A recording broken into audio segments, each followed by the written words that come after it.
So one of my very favorite technologies to use, especially during this distance learning, is Flipgrid. So Flipgrid is just a little way to interact with your students that's different than a worksheet or a PowerPoint. It's actually a video that they record and they send it in. So let me log in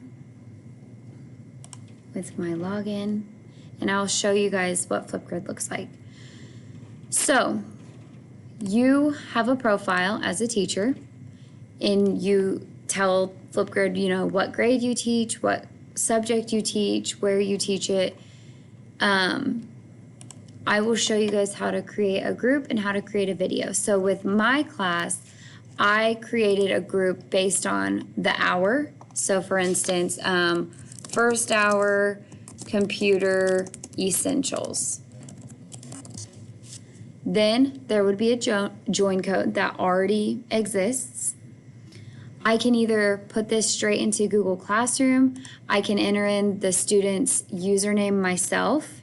So if their name was Katie Flickinger, I can say that everybody's username is just going to be their first initial and last name, and then I would add it to the class. So I could go through and do it that way, or I could send them a student email and they would log in themselves and create a username themselves. I usually like to just create it myself so that I always know what their username is so I can help them log in. You can then have followers. For instance, if you teach kindergarten and their parents want to see little videos that they've made, you can allow followers so people can see. You can also, so with me, I teach high school. They're really insecure sometimes about the videos that they post, which is weird because you wouldn't think that they are, but sometimes they only like for me to see it. Like this assignment is just for me to see, so I will make it hidden. That means only the teacher can see. Active, they can see each other's videos, but hidden means only I can see. And then let's say I create the group. I would then copy this link and either put it in Google Classroom, send it to them in the chat on Microsoft Teams, whatever it would be. So now that I have a team or a group, I can now create a topic. So let's say I wanted to just do a check-in assignment where I ask a question or I explain the prompt. How are you doing today? So this is my check-in assignment. Right here is where you would put the instructions on what you want them to answer, how you want them to answer it. Be very, explain yourself very well because the students sometimes like to get around the work. So just really explain yourself, what you expect them to do. Do you want the students to be able to respond to other students' videos? You can have them video or type comments. You can have them only video comments or only type comments, or they can't comment on each other's. You can require a length of time. So maybe I want this video to be at least 45 seconds, and then you create the topic. Again, you copy this and you send that to them so that way they know what the assignment is. So let's say, let me log in. So that's in a nutshell what you do as a teacher. So I'll show you one of my class that already has turned stuff in. So my business essentials class, they had to give me an elevator pitch for their job. I went into detail on what I expected them to do, an elevator pitch, the best business, like they want to have a business partner. And then they recorded a video. All of them were embarrassed, so I made sure to make it hidden so only I could see their video pitch. But if you click on their video, you will see that they had to turn in a 30-second video of them doing a video pitch. You can then add a public comment. You can comment back to them and share it. You can do closed captions for those who need to read instead of watching the video.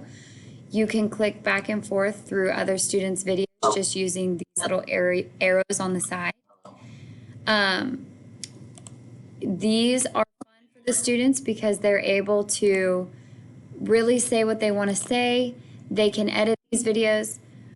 For this particular video, I did not want them to put emojis or any filters or anything like that, but that is an option. So I will show you guys how it looks if you are a student.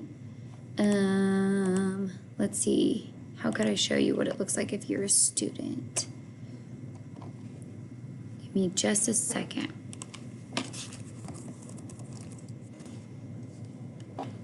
So let's say I have this join code.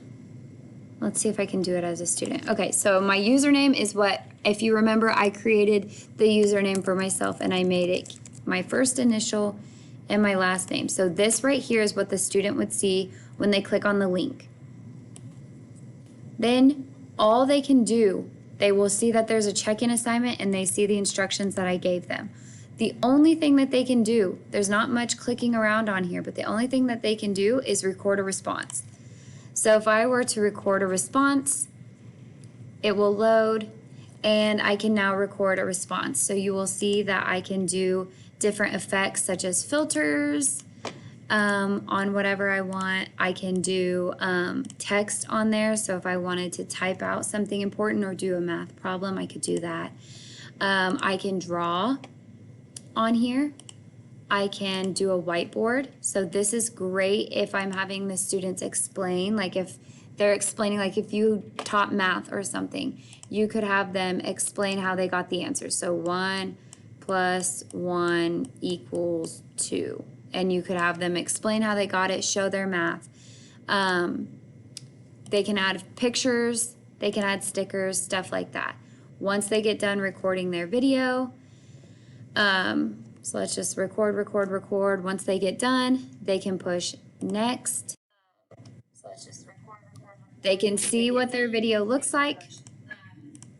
They can either add more or they can do next. And they then submit their video to you. And then as the teacher, you would be able to see what the video looks like. So now that I've done this, I have to probably refresh it. And I have a response. It's hidden, but this is a great way to check in with your students. This is a great way to help your students to say what they mean, and the students really enjoy doing these.